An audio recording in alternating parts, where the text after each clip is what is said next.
Extra, extra, read all about it. Extra, extra, read all about it. Extra, extra, read all about it. This extra tech tip wasn't planned. But, I learned something yesterday that just couldn't wait. Since the purpose of Tech Tip Tuesday is to save you time, we have a bonus tip today. We know that the LTEM communicator and Total Connect works on listed DSC and Interlogix control panels. However, the process of initializing communication between Total Connect and the control panel is a little different. The main difference starts after the communicator is registered, which is step 5 and 6 of the instructions.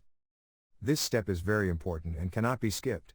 With both the Interlogix and DSC system, the panel must be ready to arm, meaning no zone faults, tamper, supervisory, system trouble, telephone line trouble, or COM fail trouble. All must be ready and remain ready until the initialization is complete. During this synchronization process, the communicator's LEDs will blink in repeated sequence from top to bottom. Since this process can take an additional 5 to 10 minutes, you may need to bypass all zones to ensure the system remains in the ready-to-arm state. When the blinking stops, check Total Connect to confirm proper operation. We hope this information has been helpful for you. Please share this tech tip with anyone you believe could benefit from it.